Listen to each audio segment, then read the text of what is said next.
तीसरा सवाल ये कि चंद्रयान 3 से भारत को हासिल क्या होगा। हम बहुत बड़ी कामयाबी होगी हमारे लिए, चांद पर पहुंचना, चांद पर अपना ऑब्जेक्ट उतारना, चांद की सतह को वो इंस्पेक्ट करेगा, बहुत बड़ी बात है। सुन के ही ऐसा लगता है कुछ ख्वाब सा सपना सा है उससे, लेकिन हम अचीव क्या कर रहे हैं, हमें क्या हासिल होने जा रहा है वहां पर उतर कर। देखिए, एक तो टेक्नोलॉजी वाला पार्ट होता है, एक पार्ट होता है जो आप उसको वैसे देखिए कि ग्लोबल स्केल पे हम अपने आप को प्रूव भी तो करेंगे कि हम वो पहला देश बन गए हैं जो कि उस पोलर रीजन में सॉफ्ट लैंडिंग करवा पा रहे हैं। सब ट्राई कर रहे हैं, हमने भी ट्राई किया और हम सक्सेसफुली वहां पर लैंड कर गए। तो एक बहुत बड़ा स्टेप जो अभी रिसेंटली इसरो ने लिया है वो है उनकी जो न्यू स्पेस पॉलिसी है, भारत सरकार ने जो करी है। वहां पर हम इसरो को एक ऑप्शन के जैसे प्रोजेक्ट कर रहे हैं कि जो बड़ा ग्लोबल स्पेस इकोनॉमी है जहां पर अभी हमारा पेनिट्रेशन सिर्फ 2% है और हम जाना चाहते हैं 9% पे। तो ये अचीवमेंट्स ही तो हैं भाई। आप नासा को देखें तो नासा के लिए इतना बड़ा, एक बहुत बड़ी इमेज नासा की, क्योंकि उनने अपोलो तभी कर दिया था 50 साल पहले।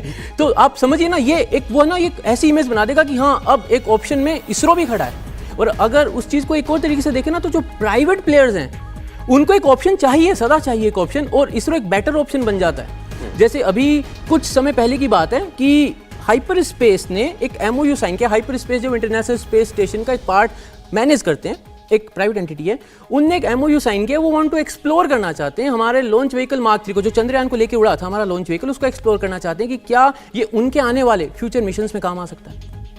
तो इसरो फिर वर्ल्ड स्टेज का एक प्लेयर बन जाएगा। हाँ, और अगर आप बात करें मार्स ऑर्बिटर की, we were the first one to get success in first attempt, and अगर हम यहाँ पर भी हो जाते हैं तो we will be the first one to have soft landing. तो आप सब कुछ ऐड करें।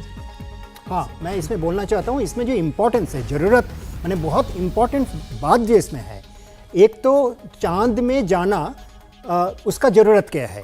चांद एक, आपको मानिए, एक लॉन्चिंग बेस है। हाँ, धरती के बाहर, क्योंकि चांद का ग्रेविटी धरती का 1/6 है, वहाँ से लंबा दूरी का कोई स्पेस मिशन लॉन्च करना, उसमें बहुत छोटा रॉकेट चाहिए। धरती में ह्यूज बड़ा रॉकेट चाहिए। तो यदि हम चांद में आज जहाँ पानी मिल जाएगा, पानी को सूरज के लाइट से इलेक्ट्रिसिस करेंगे, तो आपको सबसे पावरफुल जो chemical rocket fuel, liquid oxygen, liquid hydrogen, वो मिल जा सकते हैं। तो चांद से फ्यूचर मिशन लॉन्च करना, कोई भी टेम्पोररी व लॉन्ग टर्म ह्यूमन सेटलमेंट, इंसान को वहाँ रहने का एज एन एक्सपेरिमेंटल स्टेशन रहने के लिए पानी चाहिए। हाँ, चांद में बाकी चीज़ बहुत, ये पानी की तलाश करेगा। सबसे बड़ा इंपॉर्टेंट चीज़ 2-3 है, उसमें सबसे बड़ा तो पानी है। दूसरा है जो लूनर रेगोलिथ बोलते हैं, जो डस्ट है, हाँ, उसमें क्या क्या मिनरल है। क्योंकि आपको यदि वहाँ कुछ कंस्ट्रक्शन करना है तो धरती से सीमेंट स्टील तो आप नहीं लेके जा सकते हो। तो चांद का जो डस्ट है उसको रेगोलिथ बोलते हैं। उसी को कैसे आप कंस्ट्रक्शन मटेरियल में कर सकते हो, क्या क्या मिनरल है, क्या क्या आपको मिल सकते हैं, ये आप मान लीजिए। चंद्रयान 3 जस्ट शुरुआत है। चंद्रयान 3 उसी एरिया में साउथ पोलर रीजन में लैंड करके सक्सेसफुली जब साइंस पार्ट शुरू हुआ, विज्ञान के पार्ट, एक तो टेक्नोलॉजी डेमोन्स्ट्रेशन लैंड किया सॉफ्टली, उसके बाद प्रज्ञान शुरू करेगा विज्ञान के पार्ट, क्या है, कहाँ है, लगभग कितना है। और ये चंद्रयान 3, मैं से फिर से बोल रहा हूँ, शुरुआत है।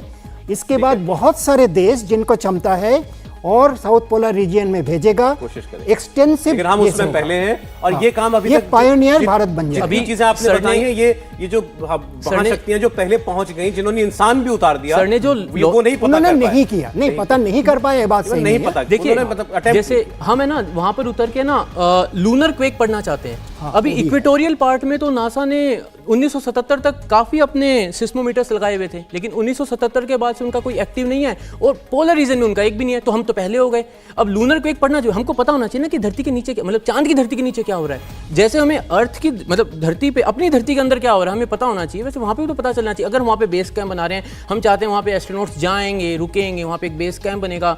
तो जैसे सर ने बताया ना कि ग्रेविटी और एटमॉस्फेयर की बात करें, अपना LVM-3 जो है वो 6,40,000 किलो का है और वो सिर्फ 4,000 किलो लेके उड़ता है। मतलब बाकी सब उसका ढांचा और उसका फ्यूल का वजन है।